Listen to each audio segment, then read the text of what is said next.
Di video kali ini kita akan melihat fakta lain yang mengungkapkan bahwa penemuan bunga Raplesia ini telah dimulai 27 tahun lebih awal dari yang dilakukan oleh Dr. Joseph Arnold dan Thomas Stampo Raffles.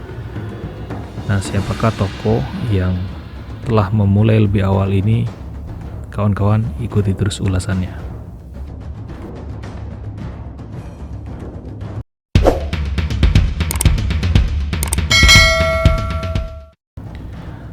Dalam sebuah buku yang berjudul Rafflesia of the World, karya Jamie Linnaeus, bahwa penemuan bunga Rafflesia ini pertama dilakukan oleh Louis Auguste Deschamps yang merupakan peneliti asal Prancis. Pada tahun 1791, ahli bedah dan naturalis Prancis Louis Auguste Deschamps menjelajah perairan Samudra Oceania untuk mencari kapal La Pérouse nan hilang diterjang badai. Sial bagi Deschamps, kapalnya dihantam badai. Dilaporkan dari 119 awak kapal, 89 diantaranya meninggal. Mereka terombang-ambing di lautan hingga kemudian tercium kapal Belanda. Deschamps menjadi tawanan politik Belanda, namun diberi tugas untuk mencatat keanekaragaman flora di Jawa. Pada tahun 1797, Deschamps menemukan sebuah bonggol besar dan saat merekah menjadi bunga raksasa di Nusa Kambangan. Dia membuat laporan penemuan bunga raksasa yang kelak bernama Raplesia dan flora lain di Jawa dengan judul Material Towards of Flora of Java. Setahun setelah penemuan, Deschamps membawa seluruh koleksinya kembali ke tanah lahirnya, di mana saat itu sedang bergejolak pertempuran sengit antara Prancis dan Inggris. Saat mendekat Selat Inggris, kapal Deschamps ditangkap pasukan Inggris dan seluruh koleksinya dirampas lalu disumbangkan kepada British Museum pada tahun 1816. Nah, kawan-kawan, lantas seperti apakah peran Thomas Stampo Raffles dan Dr. Joseph Arnold dalam penemuan Padma raksasa ini? Pada tahun 1818, Thomas Stampo Raffles diangkat menjadi Gubernur Jenderal wilayah Sumatera yang bertempat di Bengkulu. Di sana, hasrat naturalis Raffles terhadap sejarah alam botani semakin menguat.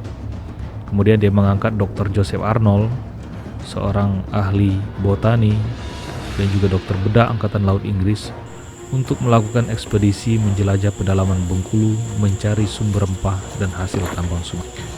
Joseph Arnold mulai melakukan penjelajahan menyisir sungai Mana, Bengkulu Selatan pada tanggal 22 Maret 1818 untuk menelisik tumbuhan endemik selama 2 hari. Setibanya di Lubuk Tapi, Arnold melihat sebongkah tumbuhan endemik dengan bunga besar. Dia lantas membuat laporan deskripsi rinci dan sketsa temuan spesies bunga raksasa tersebut. Nahas belum genap merampungkan laporan temuan bunga raksasa, Joseph Arnold meninggal dunia karena terjangkit malaria di Padang, Sumatera Barat, 3 bulan setelah menjelajah Sungai Mana.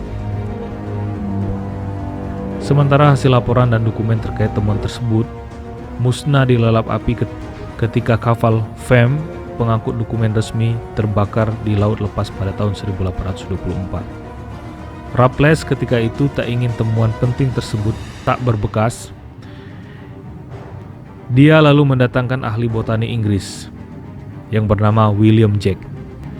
William Jack mulai membenahi temuan Arnold. Dia secara berkala mengirim hasil temuan tersebut kepada ahli botani terkemuka di Inggris, yaitu Robert Brown, untuk disempurnakan dan dikenalkan kepada kaum intelektual serta masyarakat luas. Di hadapan para ahli biologi, botani, dan zoologi pada Perhimpunan Taksonomi dan Sejarah Alam di London, Robert Brown mempresentasikan temuan bunga raksasa lengkap dengan rincian deskripsi dan sketsa, serta memperkenalkan nama bunga raksasa tersebut, yaitu dengan nama Rafflesia arnoldi, yaitu diambil dari 2 nama tokoh penting pada penemuan tersebut.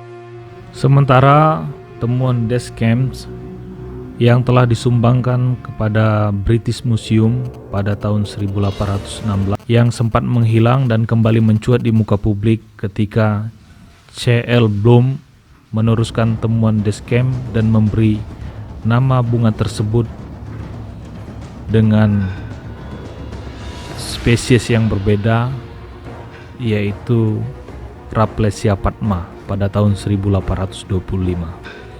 Jadi yang ditemukan oleh Dr. Joseph Arnold itu spesies Rafflesia yang bernama arnoldi, sementara yang ditemukan oleh Deschamps di hutan Nusa Kambangan berjenis Rafflesia padma.